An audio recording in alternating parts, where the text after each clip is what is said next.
Good evening, everyone. I'm Jim Bryan, Professor of Art History, and I'd like to welcome you to this year's second presentation in the University of Wisconsin-Stout School of Art and Design Guest Speaker Series. We thank you for attending via Microsoft Teams live event.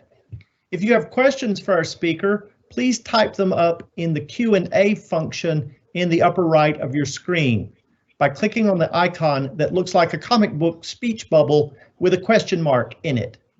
After the presentation, we will then read some of these questions to our guest for his response. Please welcome tonight's guest speaker, Robert Cozzolino, born on Halloween, and since 2016, the Patrick and Amy Butler Curator of Painting at the Minneapolis Institute of Art. He started on a leap day. Bob has been called the curator of the dispossessed for championing underrepresented artists and uncommon perspectives on well-known artists. His curatorial approach integrates community collaboration, and he is devoted to making space for emerging curators. He was born, raised, and educated in the Midwest and earned his PhD from the University of Wisconsin-Madison in 2006. From 2004 to 16, he was curator at the Pennsylvania Academy of Fine Arts in Philadelphia.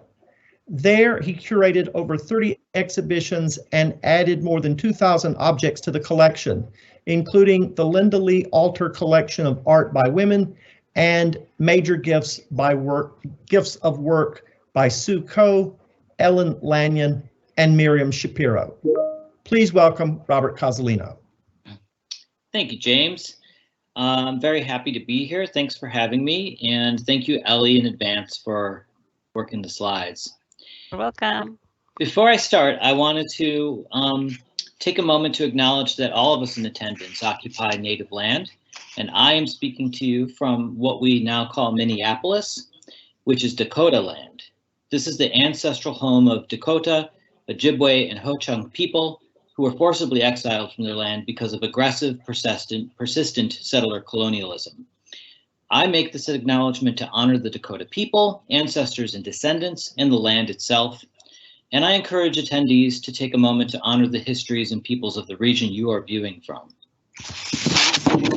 So, I have just finished most of the work on an exhibition that'll open in Toledo, at the Toledo Museum of Art in Ohio, called Supernatural America, the Paranormal and American Art. So I want to talk to you a little bit about the work that went into that project, the artists and the themes of the exhibition, and why I think it matters. So this is an exhibition that has been many years in the works. This will open, as I said, in Toledo. We'll go to the Speed Museum in Louisville, Kentucky, and then hopefully you can see it here in Minneapolis in February of 2022. So although the Minneapolis Institute of Art is the organizer, we are the finale on the tour. And part of that had to do with the challenges of curating during a pandemic. So next slide, please, Ellie. There will be a full color catalog with many different kinds of contributors, scholars, and also some artists. Tony Osler, Renee Stout, and John Hota-Leanos are three artists who are included in the exhibition, and they wrote about their major pieces that are in the project and how this relates to a lot of the things that they think about and what their work is about. Next slide, please. So the premise of the exhibition is that America is haunted, and that haunting is personal, it's national, it's psychological, it's social, that haunting isn't just a metaphor, but in the lives of a lot of the makers who are part of this exhibition, it's real, it's tangible, and it has affected the way they've thought about art making, imagery, and about a broader philosophy of life and their place in the continuum in time. So it deals with a lot of heavy issues, but it's not necessarily a show that's about religion, although those are some threads that play a part of it. it's about experience. It's about taking artists seriously and thinking about other views that have to do with trying to make the intangible tangible. How does an artist do that? How do you make an experience that you have felt, that you feel is real, that was in your body and has affected you emotionally, but doesn't have any kind of tangible residue or isn't a thing you can bump into? And so how do you make that visible to other people? What kinds of visual language do you come up with? For a lot of the artists in this exhibition, they've had to come up with a new vocabulary of how to depict the world and to depict things that don't necessarily even have a kind of name attached to them.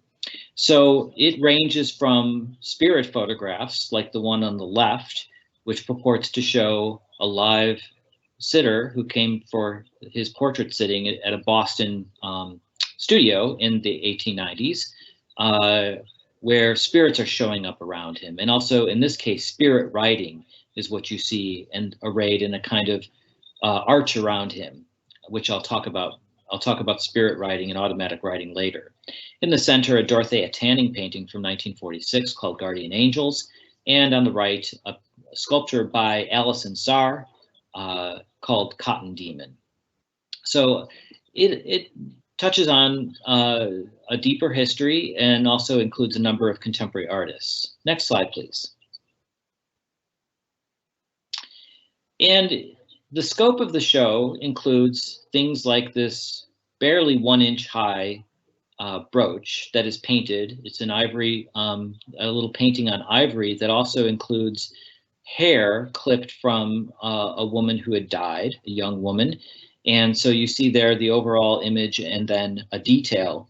And in the detail, what's significant about this and how it's related to this project, this is a piece from around 1789. It shows a woman mourning at the grave of her dead daughter, and not just a mourning scene, but it's a scene of spirit contact. So what you see there is that woman is the young woman who is dead, who's in spirit, is breaking free of the obelisk that is her memorial and making contact with her mother. So the prayer at the grave that is full of grief brings forth the spirit who's able to speak and contact and communicate with the mother. And so a lot of this art is about spirit contact. It's about actual relationships between the spirit world and the living, and then the art that manifests out of that. Next slide, please. So it ranges from that tiny thing that was wearable and was really kind of had, you know, the relics of the person's body and clippings of hair, to full-scale immersive installations like this one by Whitfield Lavelle, who's a contemporary artist who lives and works in New York City. This is a room, a parlor that's been installed with all sorts of objects that were collected by Whitfield Lavelle. And it also includes an audio track of an actor who's reading the names of the Black residents of the Jackson Ward community in Richmond, Virginia. And so that's what you have here. So you have this evocation of these people who have passed, who are part of this community. And then you have graphite drawings on the walls inside, as though they're visitors who are emerging out of the very sort of substance of the material that was from that community. So Whitfield Lavelle's really interested in this idea of, you know, evoking the past, and also very conscious of the ghosts and the inhabitants that lived with the objects that he brings together and gives a new life of. So next slide, please. And, you know, a lot of the reasons why I think, you know, somebody asked me a long time ago in a talk when I was giving a talk at the Archives of American Art, what is it about, you know, America? Why would you focus on the United States and haunting here? And I think one answer that seemed to only really deepen in importance over the last 12 months to me is that contemporary America is constantly revisiting its ghosts and has to contend with ghosts and the messages that they're bringing to us. Ghosts are an evidence of something that's unsettled from the past and that needs to be reckoned with and needs to be honored, needs to be closure around it. And so our country, because of its past, has a lot of stuff that still has not been dealt with in an adequate way. And we can all name some of those things. But there's a rise of spiritualism and a will to contact the dead after a lot of social upheaval that happens periodically throughout our history. We can think of the Civil War. That's an Emanuel Leutze painting on the left of Angel on the Battlefield from 1864, done while the Civil War was going on, with the ghosts and the bodies and the souls of the dead soldiers emanating up as though a pillow of clouds around this angel who presumably is writing their names in this book. And then on the right, it's a piece by Howardina Pendell from 1988, which is a self-portrait. It's from her autobiography series. And it's about Middle Passage, and it's about slavery, and it's about ancestors and how we get to where we are now.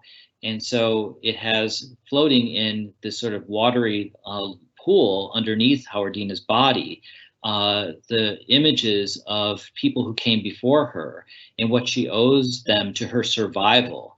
And then it also has overlaid the diagram of a slave ship and also a couple other things that are directly related back to slavery in the history of white supremacy. So dealing with ghosts is necessarily dealing with a troubled past, but it is a necessary thing that we cannot any longer avoid or pretend like isn't there. And a lot of these artists throughout the history that is dealt with in this exhibition are looking at ghosts in terms of those kinds of issues. Next slide, please.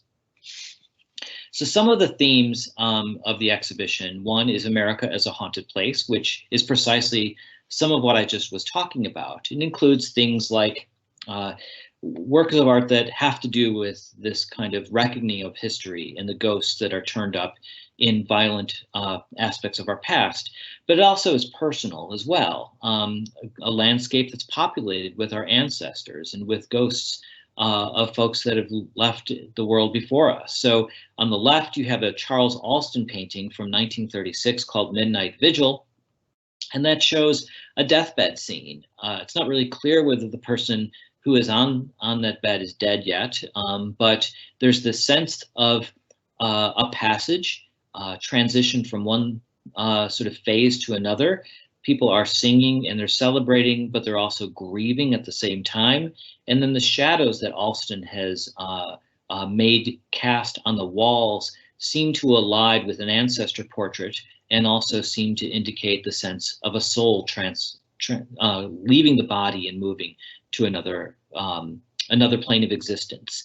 On the right is a contemporary piece by Fernando Orianna, who is an artist who in 2012 made a series of machines for ghosts. This is one of them, where in a series called Shadows, what Fernando did, kind of like what Whitfield Lavelle does with gathering up found materials that he feels like have had a life in them, that he recast into something else. Fernando is interested in technology and the intersection between the spiritual and technology, which is a theme that runs throughout the history of spiritualism from its inception.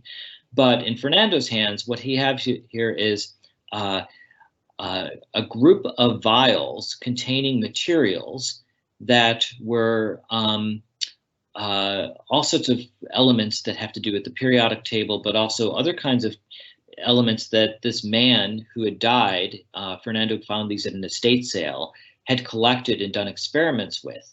And so what happens is that there's an LED display above there, that little rectangle you can see on the right. And when the ghost of the owner of these things is in the room, he can activate it. The LED display will show that there's paranormal activity because something about the atmosphere will change.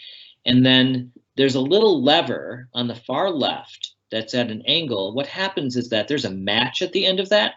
And when the ghost controls this device and his energy goes into it, it strikes this match, which then lights incense that's hanging upside down next to it.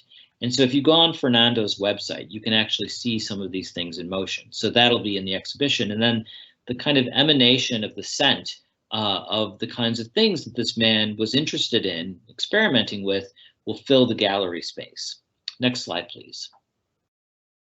There's another section devoted to different ways that artists have depicted apparitions.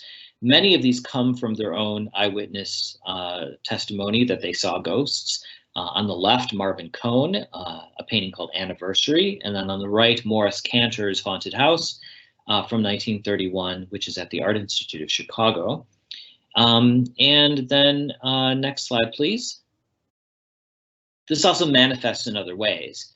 On the left is a Messina Barton painting. Messina Barton is a fascinating artist who is active in Chicago and had a long career and is woefully underknown, but worth looking into.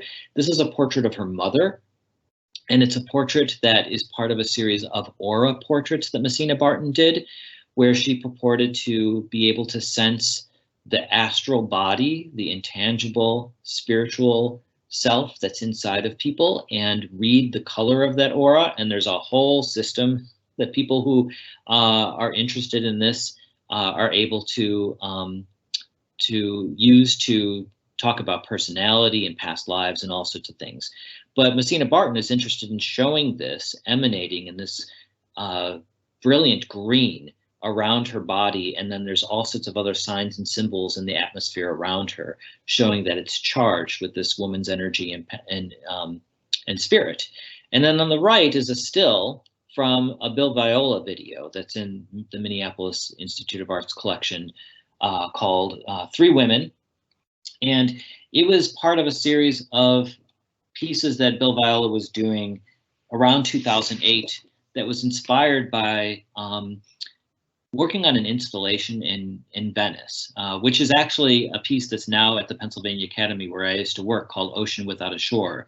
But Bill Viola set it up in an old chapel in Venice, and he said that he had experienced this before, but in 2007, when he was setting up Ocean Without a Shore in that chapel that was dated from 500 years ago, he was so overwhelmed by the feeling of ghosts and spirits and ancestors around him while he was working on it that he felt like he wanted to pursue that more. And at the same time, he was inspired by a poem by a Senegalese poet and storyteller named Birago Diop. And this is an excerpt of that poem to show you how this relates to this theme of apparitions and what they mean. The dead are never gone. They're in the breast of a woman. They're in the crying of a child. They're in the flaming torch. The dead are not in the earth. They're in the dying fire, the weeping grasses, whimpering rocks. They're in the forest. They're in the house. The dead are not dead. And that is a central tenet of spiritualism, which Bill Viola wouldn't say that that's something that he's not a spiritualist, but it's a thread that runs among lots of different belief systems, that there's a spirit realm that we can interact with and contact and be contacted by. And the sense that our ancestors are around us and we need to honor them is something that was critical to this whole series that Bill Viola was doing. And I think you can go on there's a New York Times article that's about him working on this. And so you can see excerpts of Three Women if you want to. Next slide, please. And then there's a whole section, which is really the core of the show, about channeling spirits and ritual. And so this includes a number of artists who are practitioners. They are mediums. They are active almost as seers and priests and priestesses in their communities, and have a kind of knowledge that they bring to their art that's connected to this idea of bringing the energies of the spirit world to objects, and also honoring the spirit world through the object making. So for them, it's a sacred practice that is connected to their art practice. It's inseparable.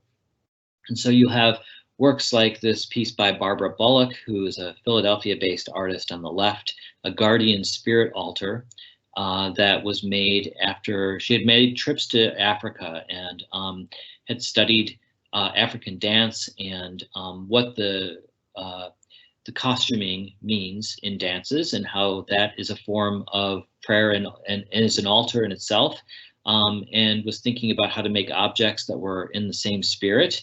And then on the right is a piece by Renee Stout, and it is a piece that she made in part when she was an artist in residence somewhere. So it is purports to be a root worker's work table. So that blackboard on the back is actually oil stick on an enameled surface. So it's made to look like chalk, but it's a trompe l'oeil.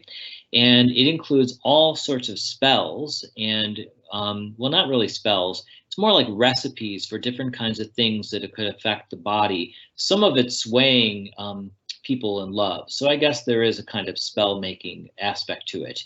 And then on the sort of tabletop are all sorts of glass vials that include a number of different kinds of substances. And Renee actually made those. So she also made that part as part of her glass artisan residency. But it honors community healers and who are trained in these kinds of healing arts, and they also offer a kind of spiritual function in communities. And also Renee Stout has made an alter ego. She's done pieces that are about New Orleans Voodoo and Louisiana Voodoo, and she's really interested in makers and how they concoct substances and what that has to do with art making too. So it all aligns in Renee Stout's work. She's been very active lately with a lot of different kinds of exhibitions, and is giving a talk at COSVA in Washington, D.C. in the next few weeks. So I would urge you to check that out if you can. The next slide, please. And part of this too is recasting some artists who become familiar for a particular thing and putting them back in a context that has to do with the whole history of mediumship. So in one sense, we can look at mediums like Marjorie Crandon, who was a sensational medium in the 1920s and 30s, who was conjuring the body parts of her brother. That's what this series of photographs purports to show her during a seance, with her brother Walter's hand emerging from her abdomen. But also people like Carolee Schneemann, who's probably best known for the performance Interior Scroll. It's not as well known as that Interior Scroll, which is a major feminist performance and landmark piece in the history of feminism, came to her in a dream that she thought was a message, and she immediately made a drawing of it the morning after she woke up, and that was the fully fledged idea for the message. So thinking about women in power and mediumship, it's a central theme of this exhibition, and especially in this area when we get into the idea of ritual space. Next slide, please.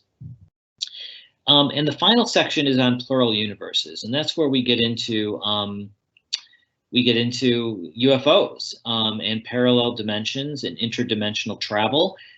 There's a whole overlap between spiritualism and UFOs, and there is a lot more information and art on this theme than I thought when I first came to it. On the left is a piece by Prophet Royal Robertson, who's an artist who's based in Louisiana, and on the right, Chris Papin, who is an artist who's in Chicago, lives and works there now. And Chris Papin is Osage and native artist, and he's had residencies at the Field Museum and at the Hyde Park Arts Center, and he's done a whole series of drawings on ledger paper that are about alien invasion and connecting it back to the history of colonialism in what we now call North America. On the left is a piece by Prophet Royal Robertson, is one of many images that Prophet Royal Robertson made of beings that he said he saw around his house, and often got messages through devices from interdimensional beings, wrote down what they were saying, and also made UFO images of things that he had claimed he saw outside of his house. Next slide, please. And other pieces in this section, John Mccracken, who is best known as a minimalist sculptor. This is Black Plank on the left, which was probably one of the inspirations for the monolith in 2001. John Mccracken in the mid-60s had a number of his plank sculptures on view around the country, and Kubrick and Arthur C. Clarke saw some of those exhibitions, and while it's not known exactly which planks they saw, there's a very good chance that this was the inspiration. And it makes sense because John Mccracken, although he has been very cleanly aestheticized in the history of modernism, always talked about how he believed in interplanetary beings, interplanetary travel, and that he was channeling some kind of alien intelligence that was enabling him to make the kind of object he hoped looked like had been put down on the face of the planet by a UFO. So we're recontextualizing John Mccracken in this show to remind people of what he said over and over again was the context for his work. And Howardina Pindell, again, on the right, this is a piece from 1982 called M64, which is the name of a galaxy that had been discovered earlier in the century, and it was purported could have life in it. This was actually a piece that she put in a show that her friend Bud Hopkins, the UFO abduction sort of investigator, had curated at the Queen's Museum on UFOs and art. So again, people you might not expect really very much interested in this subject and invested in it. Next slide, please. So for this exhibition, I went into homes to find material culture items related to the history of spiritualism and mediumship. So Brandon Hodge, who's a collector in Austin, Texas, has a massive collection of this kind of material, particularly talking boards, Ouija boards, but other kinds of precursors to that, including pendulum boards, and this device on the lower right, which was designed by a physician in Philadelphia named Dr. Robert Hare, which purported to try to test mediums to see if they were making it up. His experiments with this in front of audiences led him to believe that spirit contact was actually true and the mediums were not frauds. So he wrote a whole book on it. And there's very few of these that actually were made and exist, but Brandon has one, so it'll be in the show. Next slide, please. And Tony Osler, who's an artist who's best known for his work in technology and video and other kinds of new forms of media, will be represented by a massive piece called Dust that's there on the left. But also he has lent extensively from his archive. There was a show of his archives called Imponderable that was at the Museum of Modern Art and also at the Gray Art Gallery, or no, Bard, I'm sorry, years and years and years ago with a fascinating catalog. He's a collector of all this kind of material. He's lent a book that includes a personal book from a family that has all sorts of spirit photographs in it. That's on the upper right.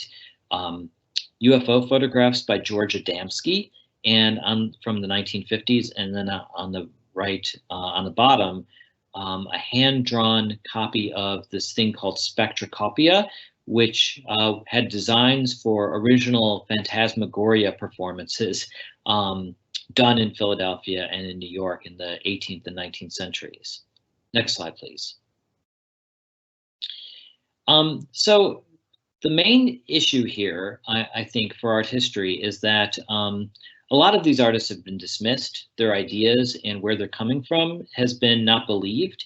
And so this show takes them seriously and really looks at what can we learn from that about creativity, but also what do we learn about our own prejudices about how the world works and how we have assumptions about the world works, if what kinds of messages they're getting and the sources of their messages are real.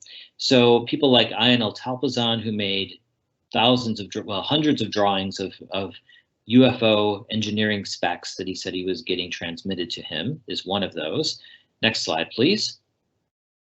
Or Betty Saar, who, again, as a kind of practitioner and somebody who really believed that she had these experiences of telepathy and clairvoyance and prophetic dreams put into her work and as an essential part of what it means and what function it plays in the world. Next slide, please. There's also an artist who's in the show named Cholene Taha, who is Cree, and she's based here in Minnesota. All of her work is only made after she gets a complete and total, very precise vision that's presented to her either during ritual or by a spirit. And most of those have to do with ecology and the stewarding of the world and the earth, and has a kind of environmental message in it. This one is called Healing, and it documents an actual spirit that was following her around and teaching her things over the course of a few days. Next slide, please. Or Gertrude Abercrombie in Chicago, an artist who saw ghosts in her house all the time, played up her persona as a witch, and also experienced poltergeist activity, which she writes about in the archives that are preserved at the Archives of American Art. Next slide, please.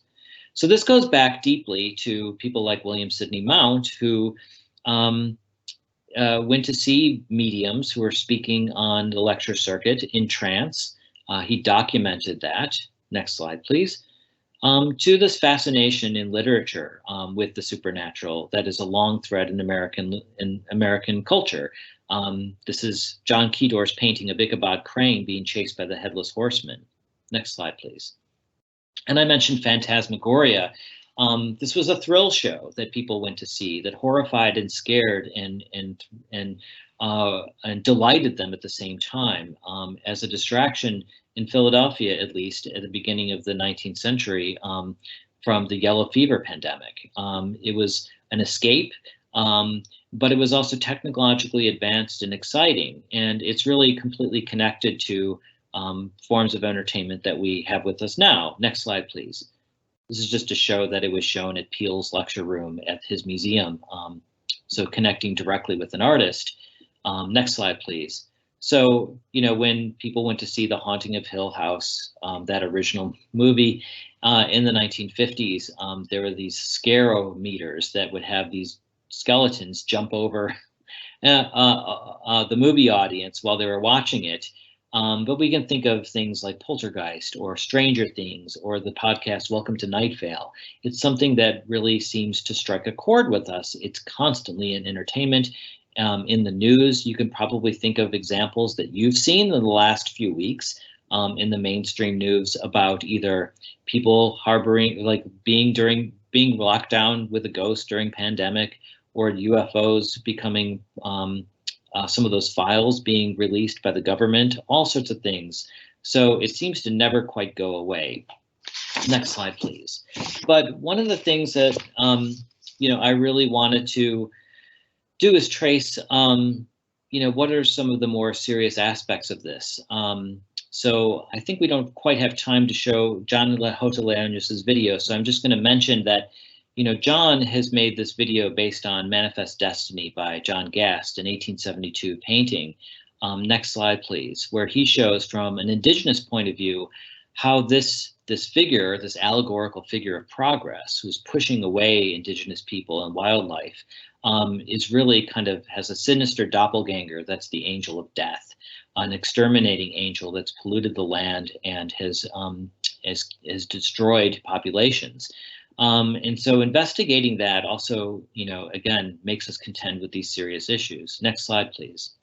But it's also looking at the history of spiritualism as a religion, which is still practiced and was incredibly popular at its height in the late 19th century and into the turn of the 20th century, and what these rituals mean and what they can tell us. So next slide, please. You may think of ectoplasm and the sensational history of mediums, which is exciting and fine, and there's a whole visual language behind this. Next slide, please. But there's also a deep history of writing about this stuff and constructing worlds through mediumship, things that are revealed to you about the cosmos. And it's always, at the very beginning, intertwined with a spirit realm and interplanetary realms, which is something that might be surprising. So as early as the 1850s, this is a book that's about this. There's not only writing about this, but a visual language that is created to try to show what this means and what these tiers are. Next slide, please. So spiritualists you know, they were at the forefront of some social justice movements in the 19th century, whether it was the suffragette movement or it was integrating the religion with Black mediums. The next slide, please.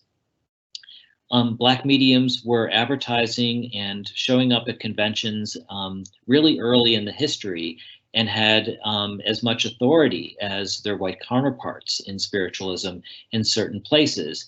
Now, that's not to say that there weren't places where spiritualism got it wrong, but it is amazing to look at how diverse its ranks were, especially in advertising at the back of their convention books. Next slide, please. So I went to Lilydale and Camp Chesterfield, which are two spiritualist camps, to do research and meet mediums and have sittings with mediums. And I can talk about that in a Q&A if anybody's interested. So this is an image of Susan Barnes, a medium who's also an artist working at Lilydale. Next slide, please. And like I said, I went to meet with a 5th generation medium at Lilydale and got a reading that was ridiculously accurate and unusual and had information only my family could have known. Next slide, please. And my interest also came from studying Ivan Albright, who was an intensely realist artist who also tried to show the intangible. This is a painting called The Vermonter that he painted in the 60s and 70s. Next slide, please. And one of the things he tried to do was show the life force of this person simultaneously with his physical shell. And so the life force is sort of seeping out from underneath the sleeves and as these little discs, these orbs of color that represent particles of the soul. And so as I was studying that, which I wrote for my dissertation, I figured there must be other kinds of traditions in American art that are about this. So next slide, please. Now, some of you probably have seen, maybe you saw in person the Hilma af Klint show at the Guggenheim, or have heard about other European medium artists like Georgiana Houghton or Emma Kuntz, but there is a parallel tradition in the United States. Next slide, please.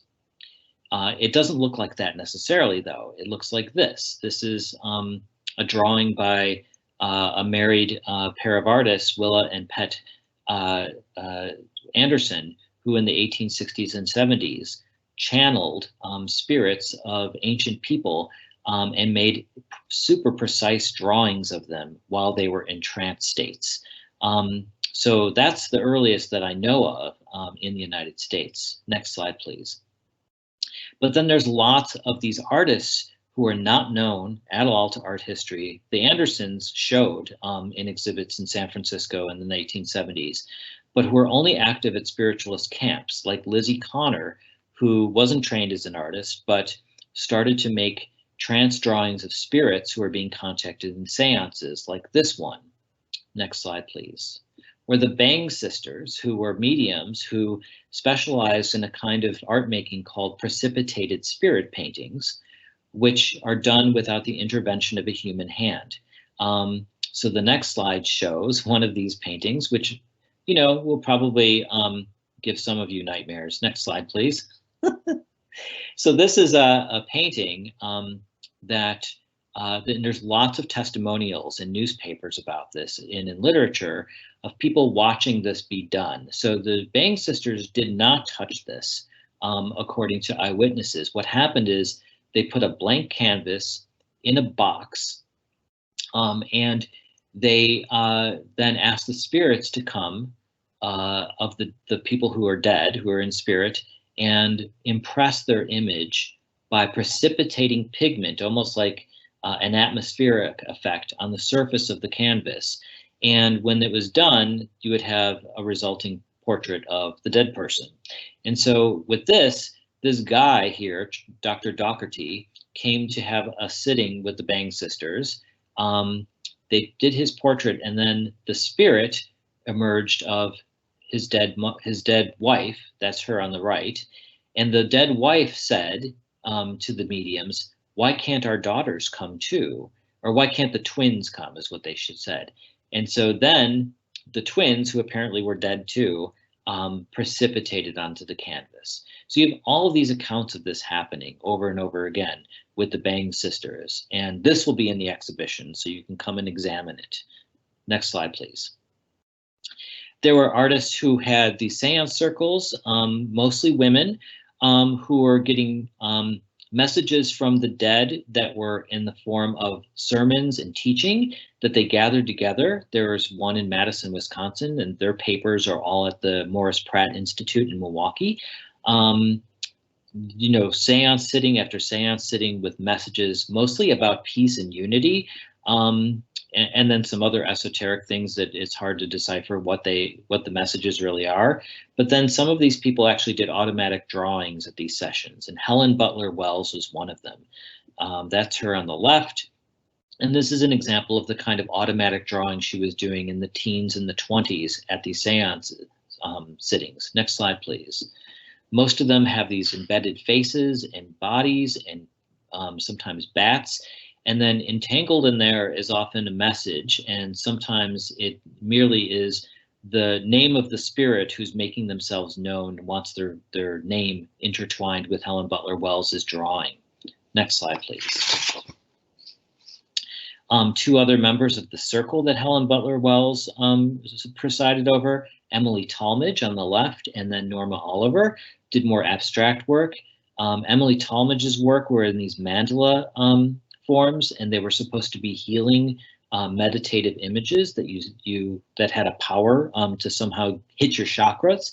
And on the right, Norma Oliver made abstract portraits of people who were in spirit. In this case, this was one of Helen Butler Wells after she died. Next slide, please. An artist who actually did exhibit a lot in New York was Marion Spohr Bush, who started to make paintings because voices told her to do it after the death of her mother.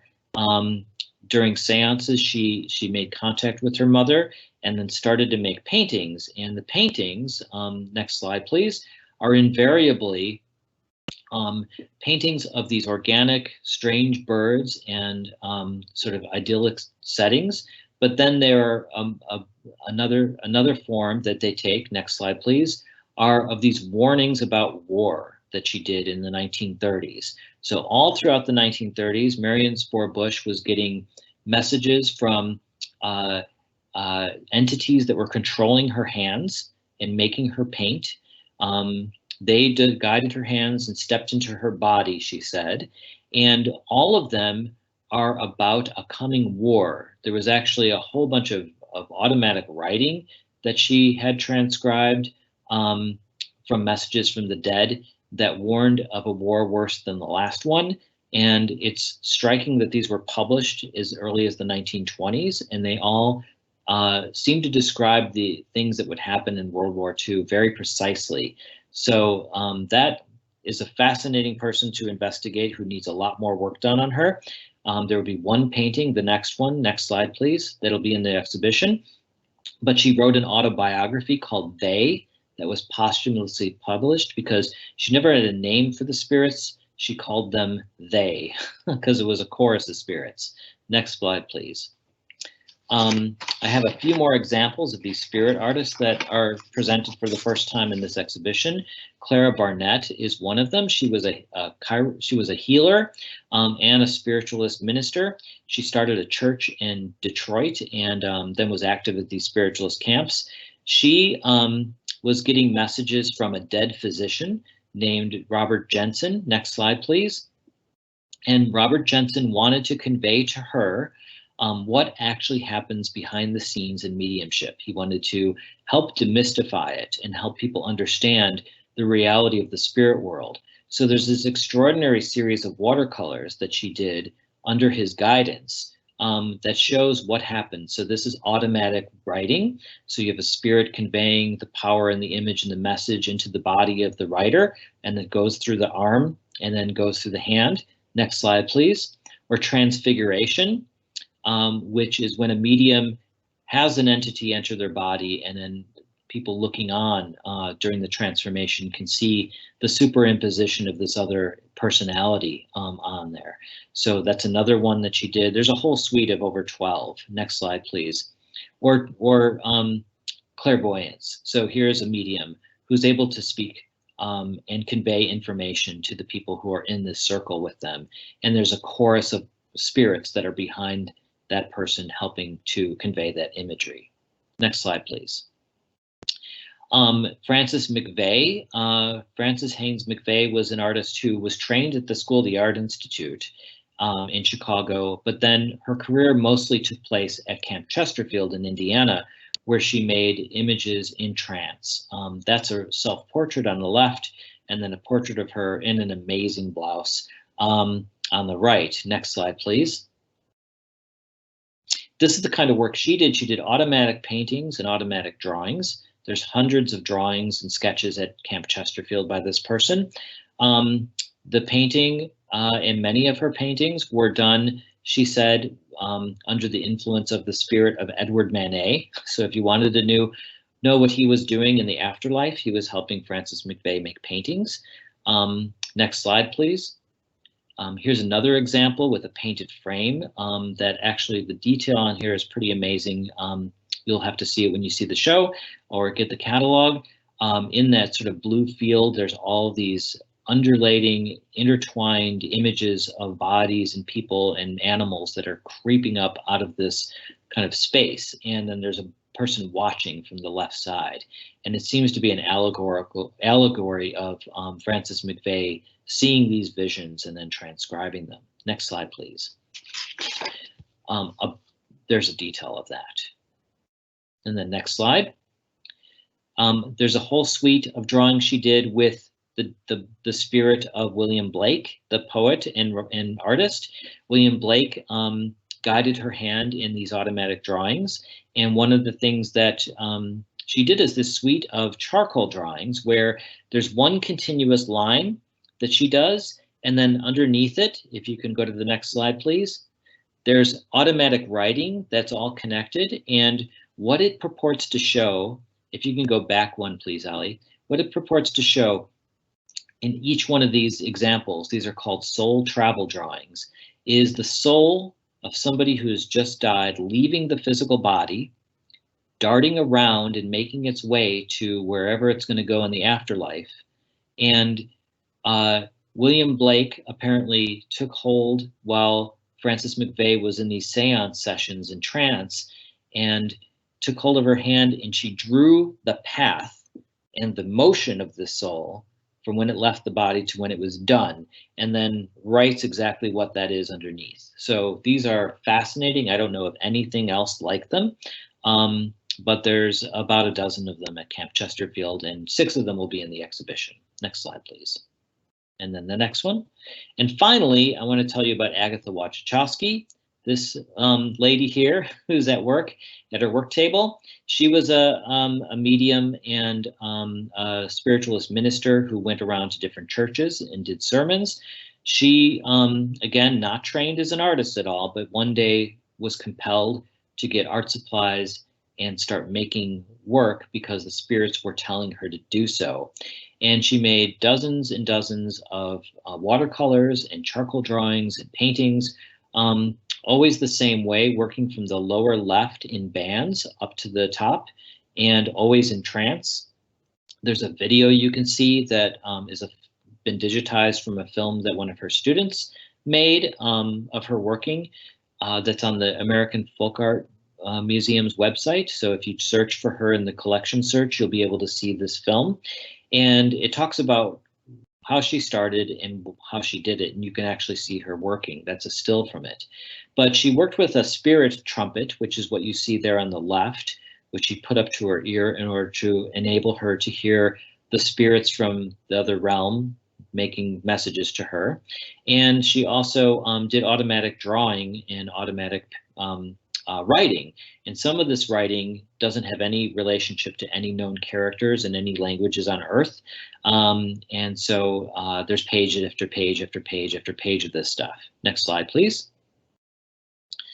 Another thing she would do, this is the last, yeah, this is 2 other examples of that work. It's brilliant, it's beautiful. There are often these scenes with lots of people in them. That seems to be kind of a spirit realm. On the left is this one that's one of my favorites. It's got soaked in pigment, and then she seems to have actually scraped out with a pin or something, images of faces that are coming out and emerging. It's really just a marvelous thing to see in person. And the last slide is something that she used to do with some of her students and other folks, is that she would trace their hands, and then in trance, she would fill them in gradually with the faces of their ancestors and people that they had been in past lives. She did this with feet as well. And so one of these will be in the exhibition. So that's an overview of the show. I hope you have questions, and I'd be happy to answer any if you have them. So thank you.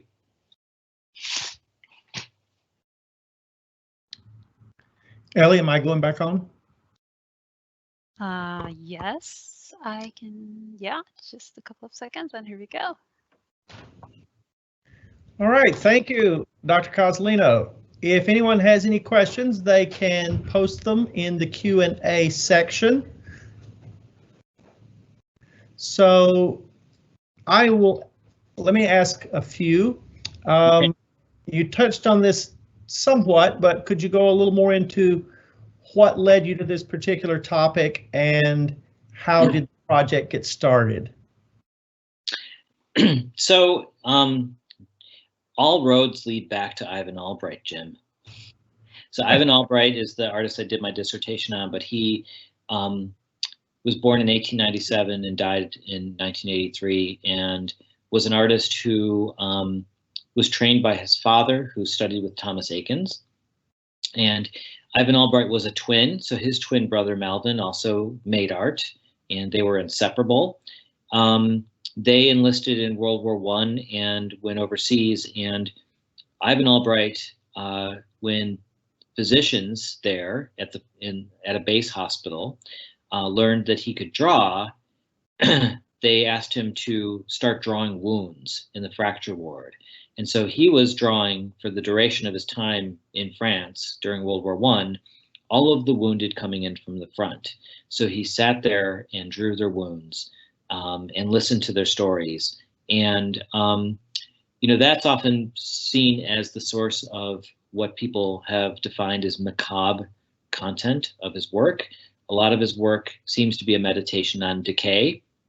But what really inspired him is also seeing X-rays for the first time during that, seeing right through the body, and also seeing the healing process. So he'd see people of his age come in with catastrophic wounds, and then something inside of them, some forces inside of them, heal the body so that they were able to walk away eventually. And so that had a profound impact on him. And so for the next, really the rest of his life, he became a seeker to find out, what is this relationship between spirit and flesh?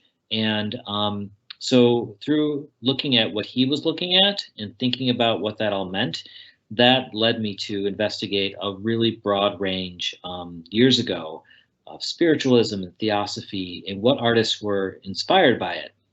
And in our field, often the spiritual has been talked about as only abstract art, or that is the proper language for it, visual language. But most of the artists that are in this exhibition, there is some abstract painting. There's an Agnes Pelton painting in it, and there's some other things. Thought about how to make the intangible as tangible and as believable and as visible as possible.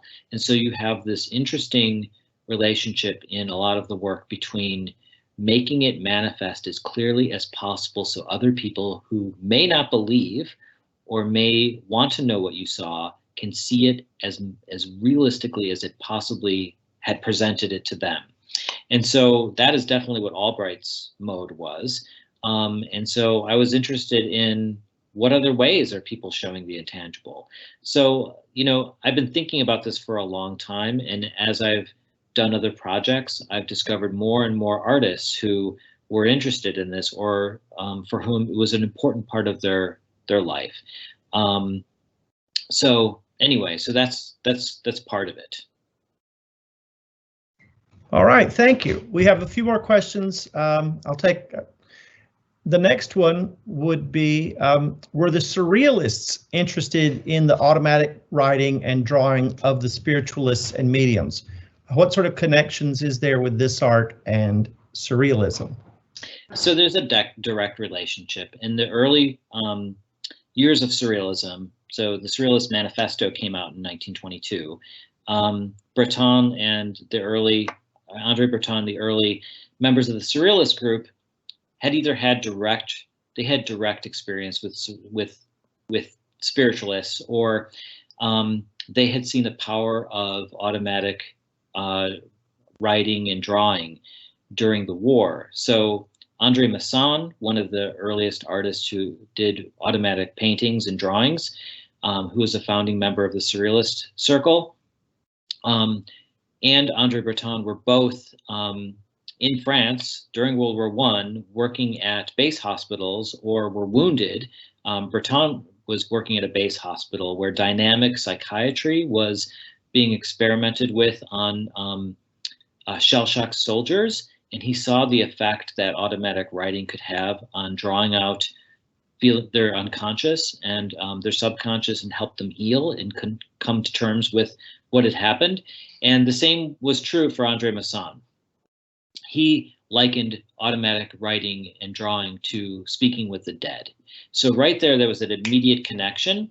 But gradually, Breton started to distance himself from spiritualism. And there's an essay that he wrote, I think in 1933, called Entry of the Mediums, where he makes a very clear break with spiritualism. He says that for us, the voice is coming from inside, and in spiritualism, it comes from the outside. And so there's no question, he says, for the Surrealists, that it's the unconscious. Now, when you talk to mediums today, or you read old writings of mediums from the 19th century, they don't make any distinction between the spirit realm and the subconscious or the unconscious. They say that you have to open up your subconscious in order to let the spirit come through you. So it's a way of opening up a channel. And so the spirit is coming through. It's not either or. And so I write about that a bit in one of the essays in the book about that, after talking to some of these mediums and looking at historical accounts. So it was a really direct line. And some artists like Kurt Seligman, for instance, or Dorothea Tanning, remained very interested in mediumship and the idea of what speaking to the dead could be for creativity, even Salvador Dali. But Breton, who was so dogmatic and seemed to be kind of the fascist ruler of Surrealism, or wanted to be, or as other people called him, the Pope of Surrealism, liked to kind of restrict it to a particular kind of thing that had to do with psychiatry. But the lines were much more blurry in the practice of the artists and the writers than that. That's what I know. There's a great book on it, actually, that deals with this, and that's David Lomas's The Haunted Self. So I highly recommend that. All right, thank you. There's another question I'll try to paraphrase. You discussed the ways in which America is a particularly haunted place and thought about the ways in which our engagement with ghosts might help us heal, give closure. Could you talk a little about how you see the relationship between haunting, trauma, healing, and or productively keeping the wound open? It's a great question. You know, I really feel like the last 12 months in particular, although it certainly was on my mind and a lot of friends and colleagues' minds before that, is that, you know, we're really in a serious and critical and necessary reckoning with the history of this country and why we're all able to be here and all the inequities that still exist and why they exist in systems. And I think that when there are these forces that come together that seem to make people in a critical mass rise up and want to question things. In part, it's because you can think of it as metaphorically, or you can think of it as just as real as anything else. That it's because there's kind of cries from the past and echoes from the past that are crying out for justice, and that until we really deal with all of that, we're not going to move forward as humanity and continue to revisit the kinds of inequities and injustices and violence that have have basically made this country what it is. Obviously, there have been good things too, and there have been benefits. But I started off this by acknowledging that we're on native land, and forgetting that is a way of life in the United States. Forgetting that a lot of our systems and our museums, which are our colonial legacy, all have to do with the ghosts of the past and the real effects of violence and injustice on everything. So in order to think about how we move forward and think about things like reparations and think about things like the way Germany acknowledges the Holocaust with these nameplates throughout its country, or Canada has started to think about how to deal with indigeneity and to think about ways to be more honest and open with that. There's other models for this that this country has not even begun to deal with. And I think those ghosts are going to be unsettled, and they're going to speak through the descendants of all those people and their allies until we really come to terms with this and think about what a better future might be. So a lot of the artists deal with that in a direct way in their work, particularly the contemporary artists. Works by, as I mentioned, Howardina Pindell, John Hauta Leaños, but also Glenn Ligon, a piece that I didn't show that's in the exhibition. So it's something that is in the minds of a lot of contemporary artists as they deal with this idea of haunting. But I think it's with us, and we've certainly, I think, are living through it at the moment. Okay, another question, to paraphrase some that have come in. Can you address the connections of gender and race with these artists? Because there seem to be quite a few women and or minority members represented in the artists you've discussed.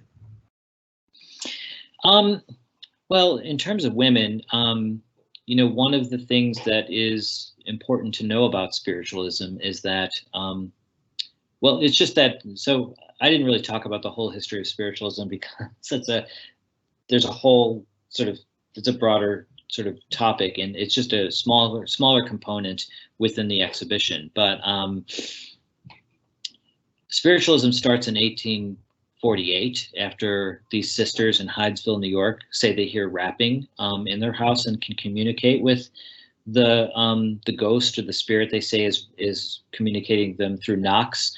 And that basically sparks a whole interest around the country, and people say they independently too have been communicating with ghosts. But this idea of being able to communicate with your ancestors and ghosts is something that goes deeper back into not only American culture, but also lots of other cultures. So, a lot of the artists who are dealing with this in the spiritualist church are mediums, and those mediums are often women. I would say more often they seem to be, and that's still the case when you go to the spiritualist camps, that it's more often women who are the mediums. So it's just, think about that kind of turn from the 1690s to the 1850s, when there's a great deal of adherence to spiritualism, and women are becoming central authority figures in that religion. You go from the Salem witch trials and women being persecuted and put to death because they're consorting with demons or spirits, to them having this powerful, authoritative, central role in the religion, in ritual. It's a non-hierarchical religion. So that's why they open up, why it's a a place where Susan B. Anthony and Marion Skidmore and other folks come to those camps and speak, because they have this idea of equal rights for all people. Later on, figures such as Sojourner Truth winds up retiring to Battle Creek, Michigan, which is a spiritualist community, and finds it, amenable to her thinking and her needs. There's a African Creole community in New Orleans that there's a great book about called The Luminous Brotherhood, who unfortunately don't do drawings, or no major drawings that I know of, but do lots and lots and lots of writing. And they are a spiritualist group of African diaspora folks who are there, who are rejecting the tenets of mainstream Christianity because they see that it has prejudices built into it. So it seemed to be this open place for a lot of different kinds of people, and it's part of its interest was that there's a direct relationship with the divine. You don't need a mediator. Anybody can be able to speak in this way, and there's access points. So that's one of the things that seems to be appealing. Now, there's been some work on the relationship between spiritualists and Native Americans, and how the spiritualists use Native American spirits or contacted them or seem to be saying that they're speaking through them, that have all sorts of problematic issues having to do with them. But the thing that people have found about that is that when those Native American spirits spoke through white mediums, the messages that they had were anti-colonialist, that were about the terrible policies that the US government was enforcing against Native Americans. And they were all these warning messages about that, and they were speaking out. And so there is this strange dialogue between those spirits and their white mediums, who are then publishing these in newspapers that are speaking out against the US government's treatment of Native Americans. So it's a strange thing, because obviously it's problematic that they're speaking for them, but at the same time they are saying these things in a time when that is not the mainstream attitude about it. So there are these things that happen with spiritualism that have to do with a will for social justice that we wouldn't necessarily say are anti-racist, because in the way that, say Abraham X. Kendi talks about it, but they are definitely bucking the traditions of what is the basic mainstream United States in trying to establish a need for a more just society. So it's complicated, but that seems to be why all of these African Americans found spiritualism an amenable place, and why women seem to have a critical role. And there's been tons of literature on women in spiritualism. So anyway, that's what I can say. All right, thank you. I think we can take a few more questions. I just wanted to let everybody know, I've had some questions about this. The information about when the exhibition will be held is listed in the questions section. So if you just need those basic facts, you can go to the Q&A function, find that there. It's on the Minneapolis Institute of Art's website as well. Okay, great, thank you. And then we've had questions about some specific figures, so I'll just mention their names and then you can have chef's choice of which you want to discuss. People have asked you to comment on Hilma af Klint, David Lynch, and Alex Gray. That's a tea party right there, huh? Well, I mean, I don't know what exactly the questioners want to know, but Alex Gray isn't in the exhibition. I really don't know enough about him, and although I admire the work, I'm not sure exactly where it comes from. And the majority of the artists who are in this exhibition, one of the criteria was that they are on record talking about their paranormal and supernatural firsthand experiences, and that their art is a manifestation of that. I think that's the case with Alex, but I'm not sure. Also, I really just, there's a finite amount of space and it had to be limited in some way. And it's really a first pass. It is not by any means meant to be comprehensive. There are probably 5 other shows that could be spun out of the subdivisions in this exhibition. There should definitely be an international UFOs and art exhibition. That's the thing that one of the people on in this audience should go off and do after this. For instance, there's an amazing ex voto tradition in Mexican painting that is about UFOs and aliens. So there's a rabbit hole for you to investigate. Hilma af Klint, yeah, she was a spirit artist. She was definitely involved in spiritualism, going to seances, and the source of her imagery was that kind of relationship. She's not American, and nobody has really paid attention to this in the United States, so that's why the exhibition is focused on that. Let's see, David Lynch. David Lynch is my friend. I have his email address and phone number, kids. He and I had a really great working relationship. He was super easy to work with. He's very kind and nice. When I did the exhibition in Philadelphia, which meant a lot to him because that's where he went to school. He went to the Pennsylvania Academy of the Fine Arts. That's where he made his first moving picture. And there's so much that was still meaningful about that place to him.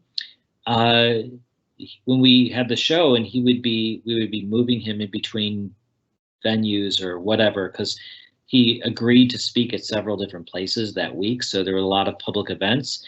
Invariably, when somebody came up to him on the street, because he's recognizable, he was always patient, gave them his time, he never brushed anybody off. The man is like unfailingly generous and kind. So hopefully that is good news to y'all. But the man smokes way too much. I don't know how he does it. And he also meditates 2 times a day. And his whole day is arranged so that he does not miss those 2 transcendental meditation times. I don't know how, maybe that's how, he offsets all the smoking. I'm not sure. But it was a great experience to work with him. And one of the things that was also really telling, I think, is that I organized this dinner for him and people he had gone to school with in Philadelphia when he was a student there. And they picked up like they had just seen one another like yesterday. And he had kept in touch with a lot of them. So, I think that says a lot about his character. Okay, thank you. Let's do maybe one more question, and to again paraphrase some more than one that's come in. Can you discuss briefly the critical reception of this work in putting it together and now that it's underway? So it's not open yet. There's been a press release. We're going to do a press event with Renee Stout, John Hoteleanos, and Tony Osler in May. And I think that'll be recorded. I don't know if it'll be on our website after that or not. And we do plan to do a lot of events with the living artists who are part of this exhibition. The contemporary art is a small percentage of the show because so little has been done on these other artists, particularly artists who are really well known in American art history, but haven't been integrated into this context. For instance, James McNeill Whistler, who I did not mention, is the subject of a whole essay in the book because he was completely and thoroughly immersed in spiritualism. So there are a lot of artists who, are going to be seen in a new light, and hopefully it'll make their art weird. Again, or for the first time, because it is.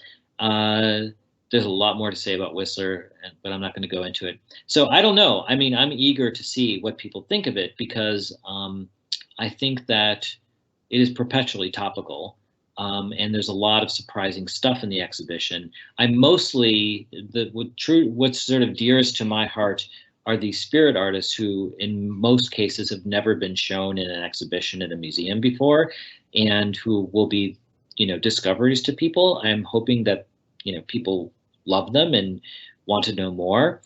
I think that one of the things I hope comes out of it is that the people who run the spiritualist camps, and there's more than just Camp Chesterfield and Lilydale, get it together and come up with a broader heritage preservation plan, because there's so much material at these places that is not cataloged, it is not photographed, it is not really done, nobody's done work on it as material culture items, and it is really under threat of being forgotten, lost, or possibly damaged.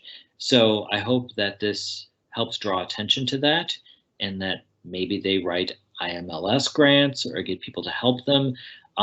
It is a problem. It is going to disappear if nobody pays attention to it. And I also think that there's probably a lot more spirit artists that are out there historically at different places that have been either misidentified or nobody knows the names of or aren't sure how the thing was made, that will probably come out of the woodwork over the next 12 months. And I think that's only a good thing. Okay, well, thank you so much for this fascinating presentation. You're welcome. Thanks to everyone for attending. Special thanks go to the university and our students for providing the funds to make events like this possible. If everyone would, please take a little time to fill out a survey whose link we have posted in the Q&A section. This will be very helpful to us in assessing how to best structure such presentations going forward, and will provide us with documentation of the positive impact they have when we apply for continued funding. Having such audience feedback data will be very important in securing funding for future guest speakers in the next round of budgeting by the university. Please be sure to attend our next guest speaker presentation on Wednesday, March 24th, when Bob DeShooter will discuss designing games for an older adult audience. Thank you again. Good night, everyone.